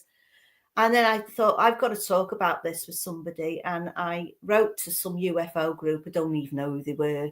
I didn't get an answer back until a couple of months later. And they said, it happens a lot. End of conversation. And it ate at me and ate at me and ate at me. But yeah, and I believe now that I was watching a portal. Yeah. A gateway, and something was coming in. And that's the way it moved into the back of that craft. Yeah, see, with you saying that, I'm now off the fence and in the field of that these are now organic, because the way they can shapeshift, they can, Yep. as the Spice Girl says, 2 become 1. Yeah, you're right there. Yeah, they connect and they can get bigger and smaller, and it's just. Andy, are you telling me you're a Spice Girls fan? No, someone told me about. Someone said it once on a podcast, so I'm just copying what they said. Quickly moving on. That's Okay. okay, I believe you. Yeah. You're the only one that does. Well, I believe you. Yeah. Thanks No, for but putting it's like, Andy. but it's like it just seems to be too much of an organic matter. Yeah.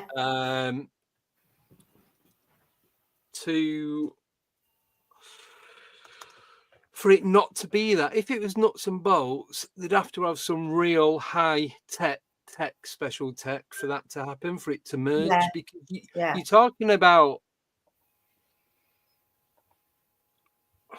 what's the word, where metal fuses together, like we was talking about Philadelphia. Philadelphia experiment, galvanize. Is it galvanizing? Yeah.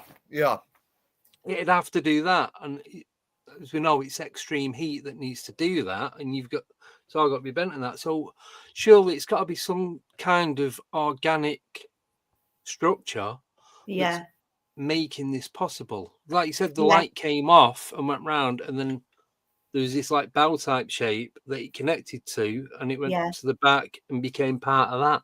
Yeah. For then, but then you see where other people tell us where it then comes away and goes back, and it, like you said, it is becoming bigger and smaller. So each color that these things are giving off is a different frequency. It's got to be, Yeah. and that. So what I was saying, getting from that, where you said the sheep were bleating and crying. What was it you said? The sheep were. They were screaming. Screaming. If that's giving off, these lights are giving off a sound that we can't hear, but the sheep can. Maybe it was scaring them, and that's why Yeah, never thought about doing that. Because if that's pulsating like a heartbeat, yeah, it's probably trying to get control of the sheep. Because you hear how much cattle go missing and get attacked, and I'm not going to use the M word because YouTube don't like it, but when they find body parts afterwards and all that kind of stuff. So maybe it was some sort of way to control the sheep. Yeah, I've never thought of that, Lindy. Or even a possible distraction as to what they were doing. So they're making the sheep scream, do all this noise. So everyone's running over to that field when everything's going down in this field. Yeah. It's like the government distraction. It's easier to do than to show you the truth. Yeah, but it is organic. What was in that red ball was actually moving. The colour red was moving around in the red ball. Yeah. What fascinating is that basically when I know we're not allowed to use the M word because YouTube are just a bunch of but it's like my interest is they got everything and they even take the sexual organs. Yeah. And it's like what? Like if you're interested, why would you be taking this? It seems to be it's all the soft tissue organs that are taken and the reproductive organs. Maybe there's something in them parts that so maybe some chemical release, some hormone. I don't know. It could be anything. It could be a mineral in it. I don't know. I'm not a vet or a doctor, but there might be something in it. Sorry to disappoint everyone. but there could be something in there that they know how to extract that they can use for, I don't know, whatever it is that they're doing it for. It could not be ETs. It could be our own people. Yeah. We don't, unless we're there or we get told and someone comes out and says, look, this is what's going on. I can prove it to you. Come on, let's go. We're not going to know the truth until that happens. Yeah. Right. I love when it's killed and that first thing that's at the myth is Satanists. What are Satanists? Did you witness these Satanists? At the end of the day, as you said, it's people don't want to put in the newspaper. There's a possibility. Their first thing is Satanists. And I'm like, how do you know it's Satanists? It's just trimental. It's that's one of those things, though, that's an easy thing to put across. It's like, well, just tell them it's that. No one's going to question it. Do you know what I mean? So we just leave it as that. Yeah. Some poor bastards are Satanists. They're getting blamed for something that they're not even doing. Yeah, pretty much. Yeah, I mean, you do hear of animals going missing and stuff. Yeah, and you hear do. people going missing as well, don't you? So maybe you don't know what they're using them bodies. It's like someone put in the chat before. It's like, I think it was Tino or Blue Shift, that people going missing. What if they are still alive and they're living in another dimension, another reality, on another and they planet. think they're the back?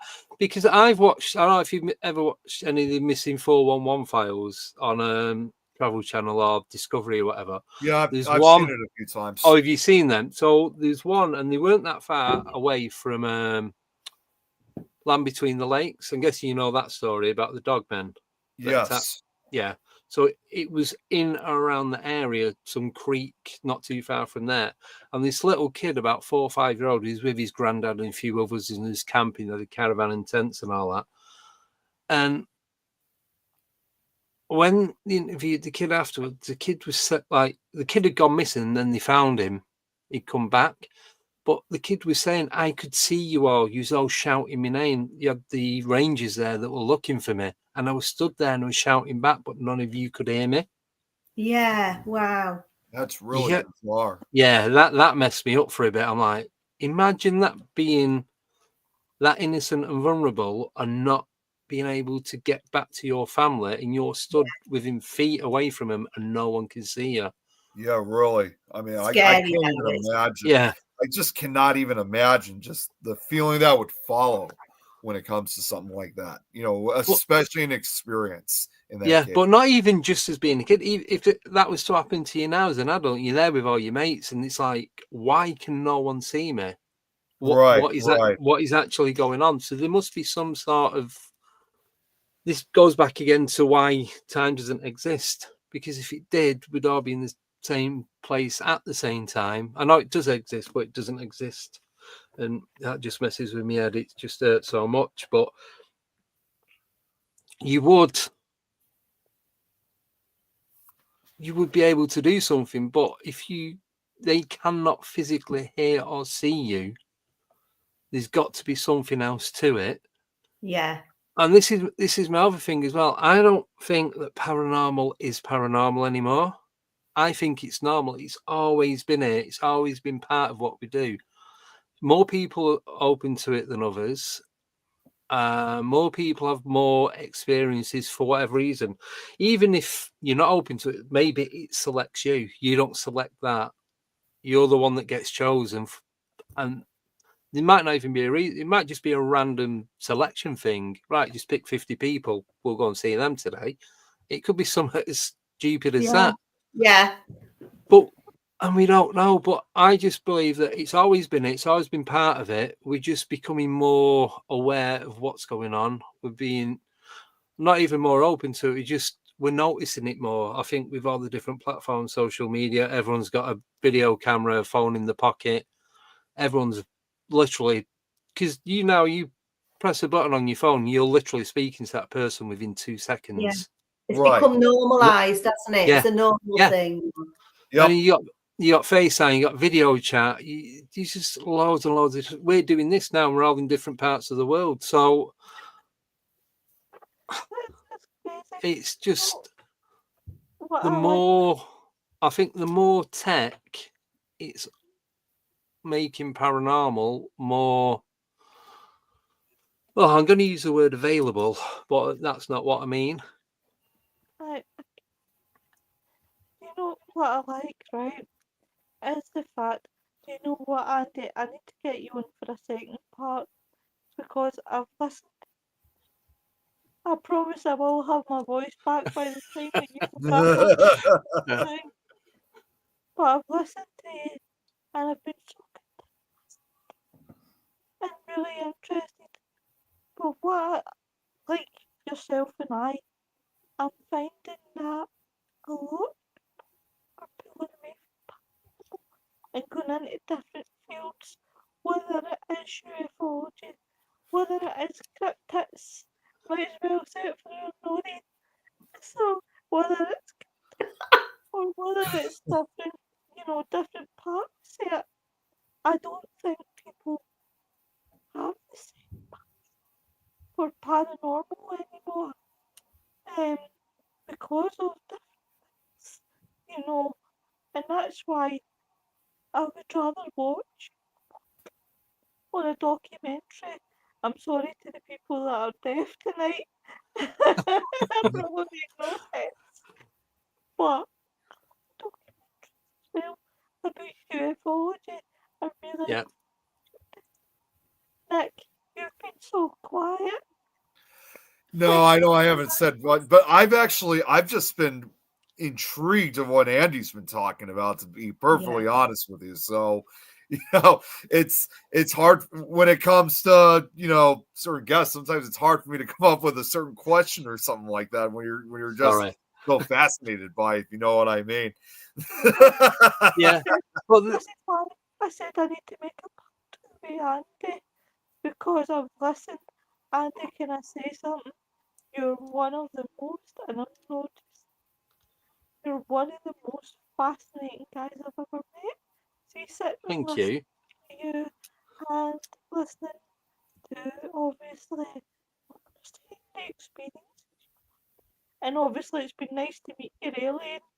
Definitely,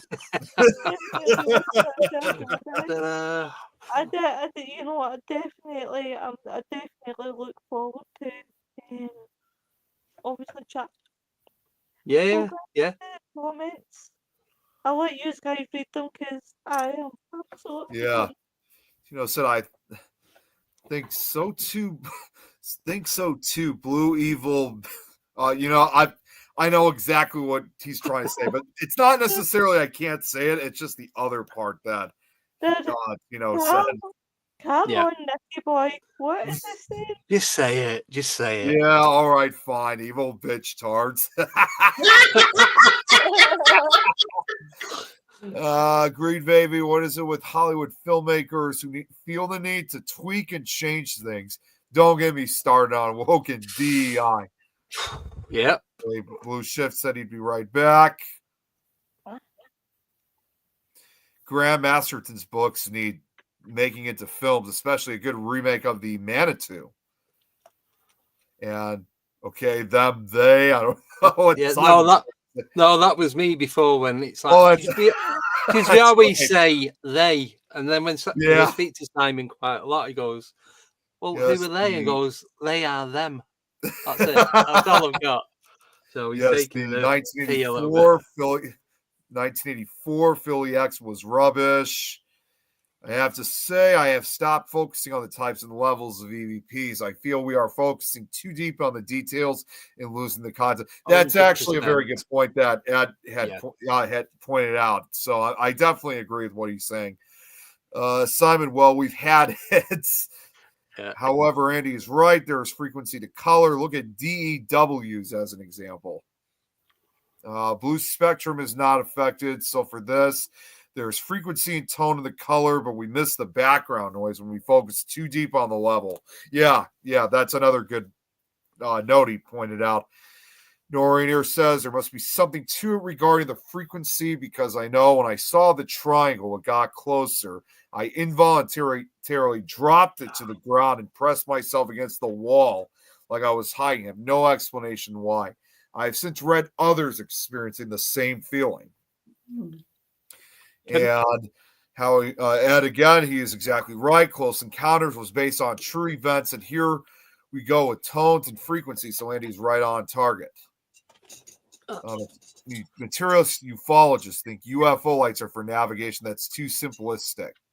Yeah. Which, yeah, that's another. I've always had that kind of feeling that, you know, that they've always kind of gone in that direction. Yeah, you know, they're used for navigation. That would actually explain, if I could say something real quick on that. We see sometimes like the types of UFOs where like the classic triangle ones, you know, like where sometimes you don't see anything at all except for the lights, that the entire craft may be completely invisible except for the ends and may designate some type of navigation for other UFOs in the area. Could be. But I had a thought about this the other day. Can you still hear me? Yeah, we can still hear you. All right. No, something happened to my headphones and it just didn't sound right. Sorry about that.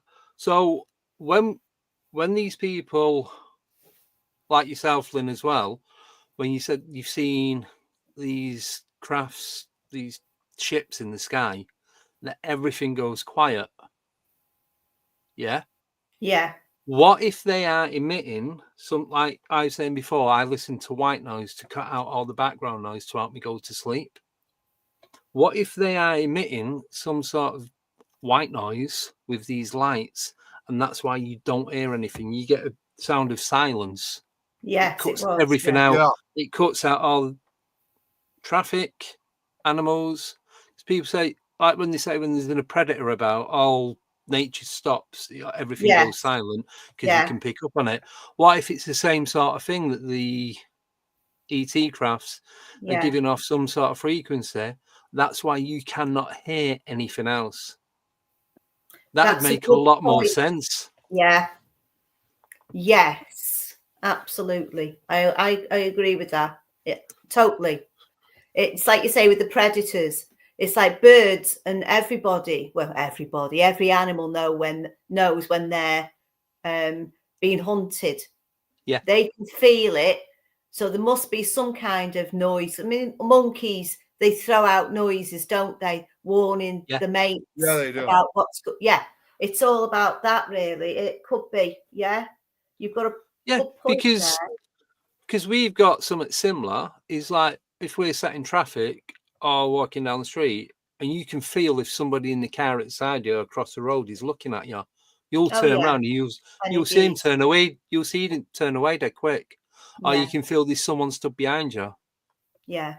It's It's energy. similar. It's how Yeah, it's your aura as well, because that comes down to your aura, the energy, your magnetic energy around your own body, right? And somebody comes into that which is negative, yeah, and it picks up on it straight away. It's the same Yeah. sort of thing, isn't it? yeah. Yeah, it does. So, Okay, so moving on. Thought you was going to say while you were having a spotlight came on you from a UFO lit.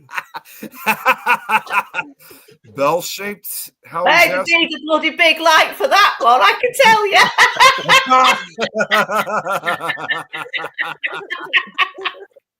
USS Eldridge, is that the ship that materialized back? Some of the crew were fused to the hull and bulkheads.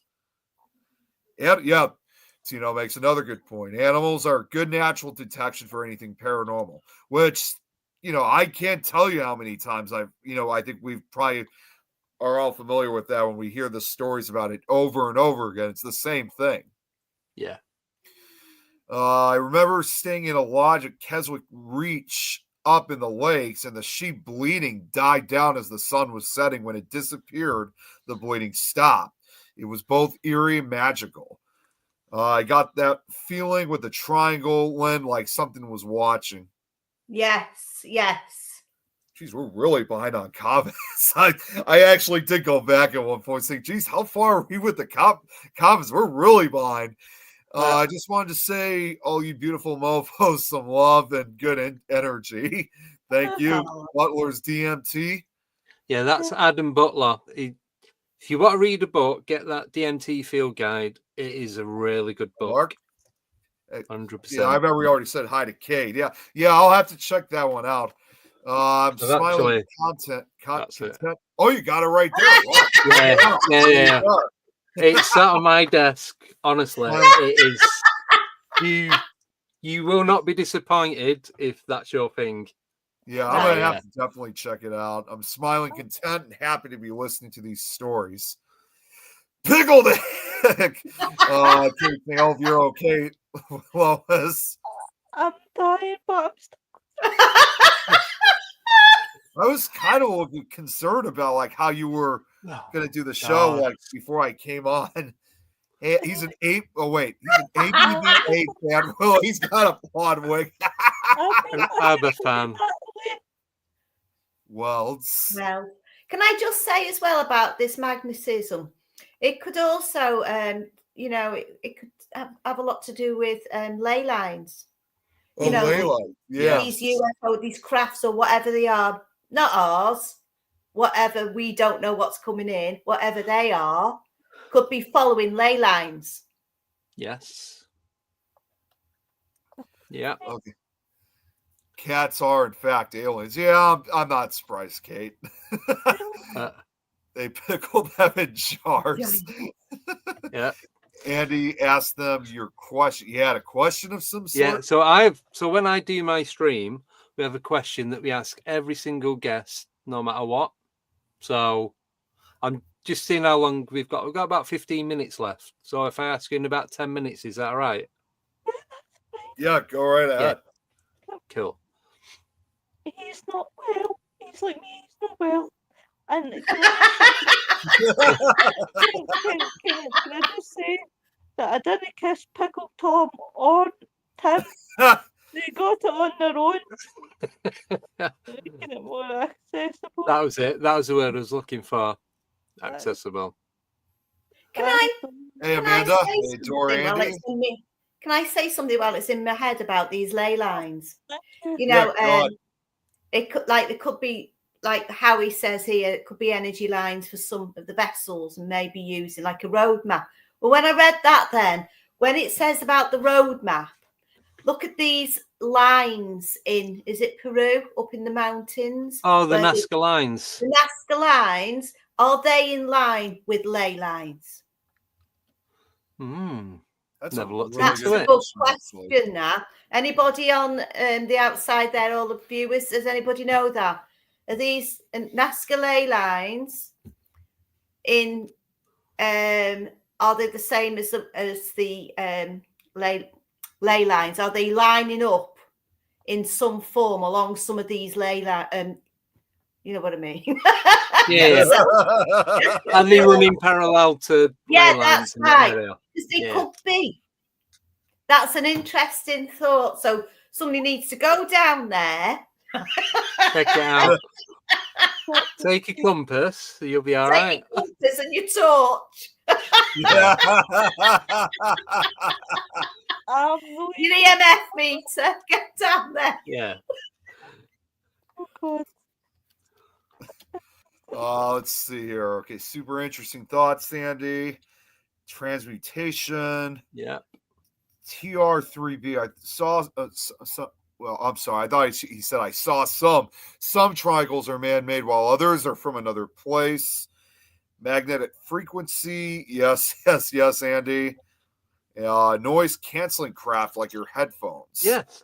But Yeah, there you go. But for me, that'd make so much more sense. Yeah. It would. Because it'll cut out all the sound of what's going on, and then it's got you, and then when again they them say they feed off your fear, could it still be that? Could that be it? Could that then? That's a connection between that and the paranormal. They're scaring you into not giving you an option, basically. You're absolutely right on that. Yeah. I think you were onto something there, Andy, Noreen said.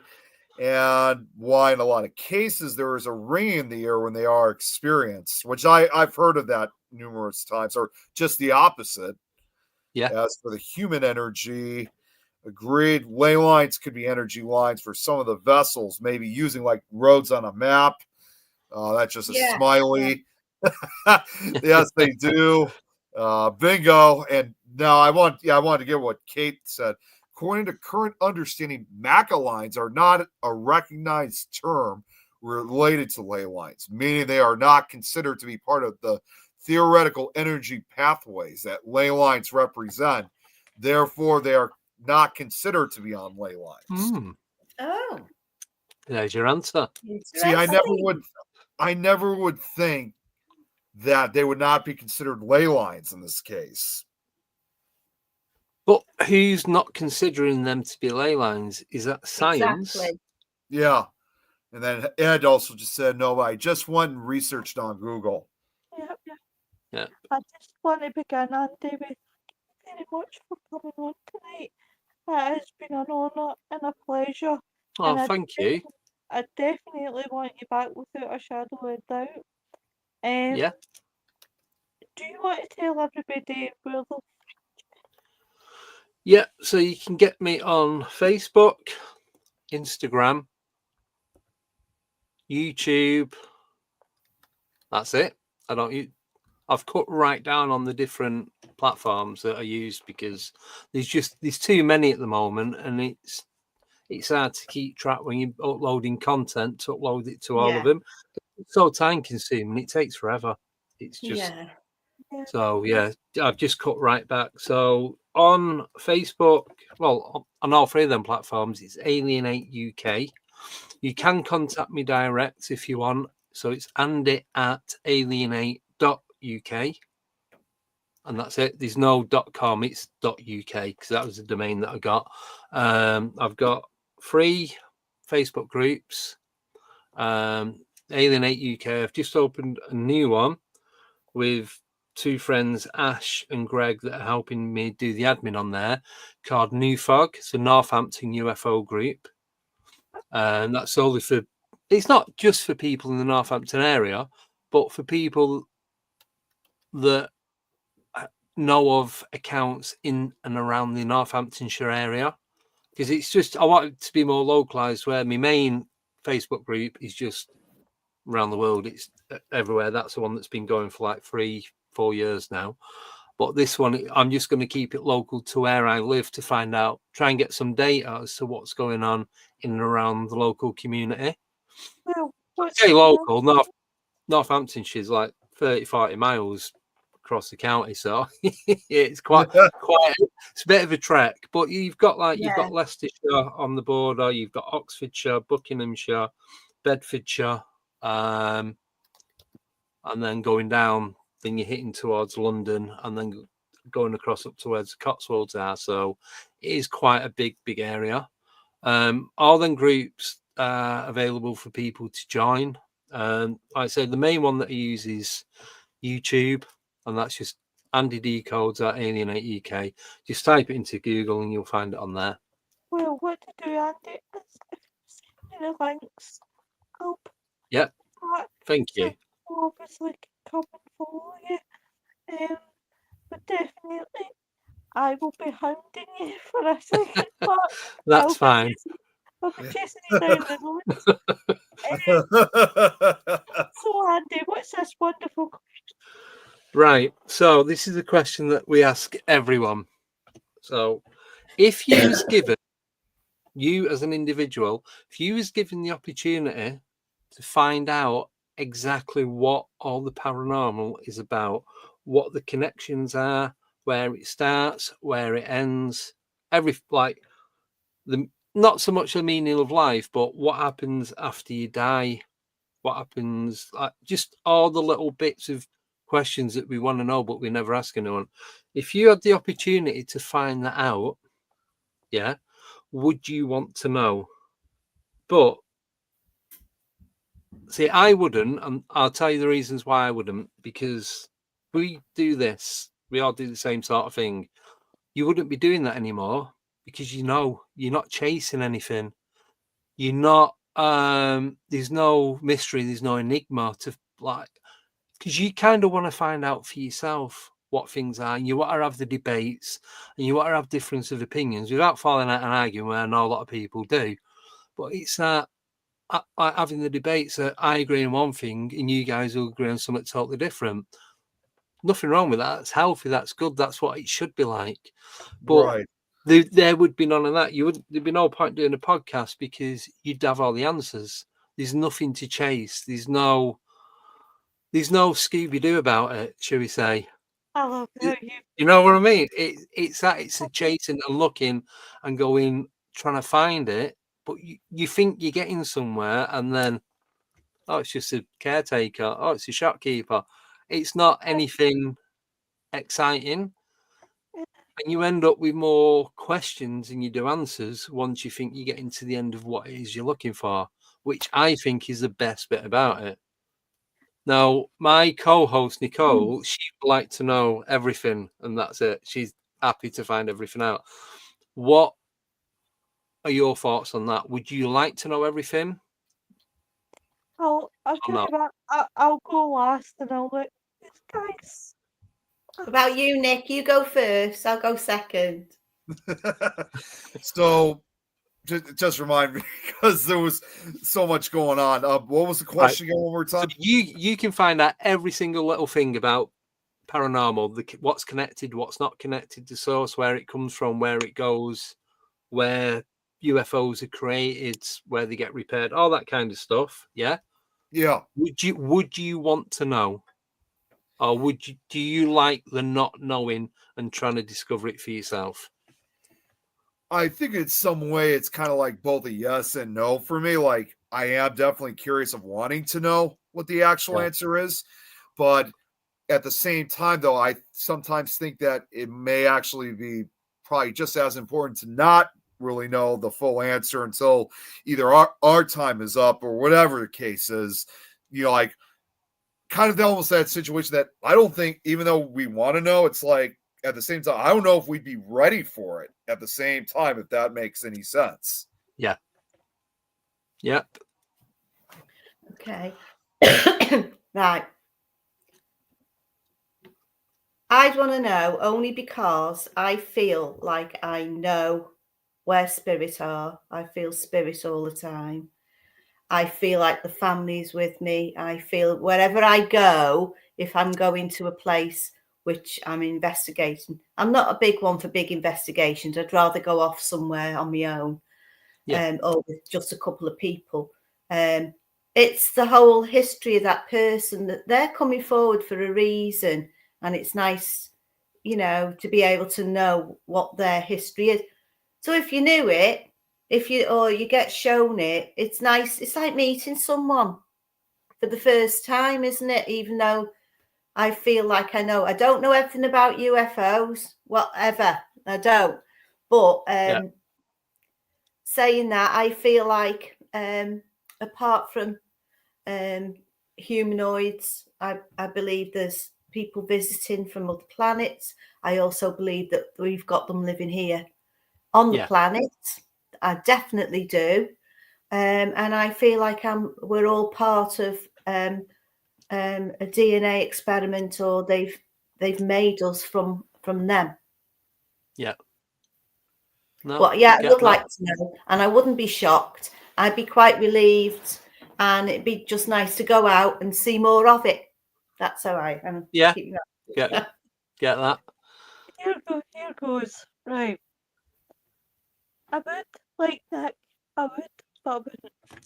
I would like to know. I'm a very, very firm believer. There is no heaven and there is no hell. Heaven was just, you know, a made up thing just to hold it over people. If you were going bad, you went into the big bad fire. If you're the most amazing person in the world, you're going up to the pearly gates.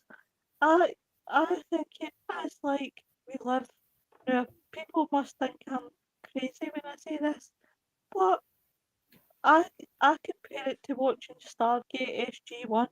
I see it as that's how it is. It's different portals to different worlds. Yeah. Now, it's like you you it doesn't matter in this life, right? And I'm going to use an example that I always say, and people laugh when I say this. It's almost like the globe and flat earth argument. Now, I love watching the two sides of the coin, right? And I know they had the final experiment where they went to the Antarctic to prove whether the earth was flat or whether it was round. I always say, when I die, but I'm immortal. I keep saying I'm immortal. when I die, what happens, right? If all these years people have been arguing it's round, no it's flat, no it's round, no it's flat, what if it turns out it's something like a triangle or a square or Yeah. or Being like a square shaped planet. That'd be interesting. you know, and you're like, years have been arguing for hundreds of years over something that could be absolutely totally different and totally not what you expect. And I think when it comes to paranormal, it's like the same sort of theory. You know, what if we are chasing ghosts and spirits and it turns out, you know, there's not, we're chasing. And I'm not saying that to be bad. I mean, I have had results on the paranormal. But I liked your question, Andy. It got me thinking there. But I definitely am a great believer in we'll never know it's life's greatest mysteries. We're never going to know about Atlantis. We're never going to know about Area 51. We're never going to know about, all the mysteries in life. I Yep. think it's always going to be that ongoing, and it doesn't matter whether it's my generation, my kids' generation, the next generation, or fifth generations down the road. There's never going to Yep. be an answer. Yeah, really. No, unfortunately, but what it is. On you go, my Yeah. love. You, and it's like, I wish I hadn't asked that question. No, I 'cause I love asking it because it's nice to hear everyone else's opinion on it.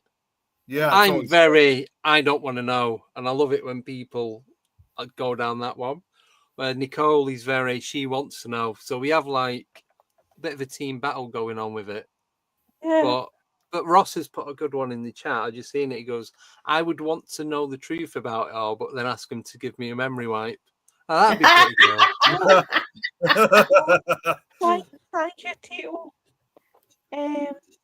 But what I'm going to have to do, guys, usually we read the comments, but I'm like 1 minute over somebody's show, so I kind of need to go. But guys, I want to obviously thank Andy again.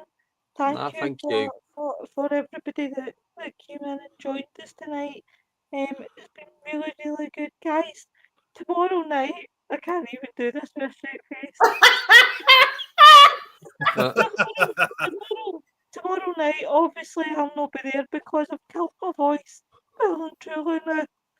But tomorrow night, the guys will be talking about haunted brothels. It will be one of those ones that'll perk up your Friday night if you're bored and want to know about haunted brothels. So definitely, Elaine, it's been a pleasure. It's been an absolute pleasure. Everybody take care and we'll catch up with you real soon. Bye everyone.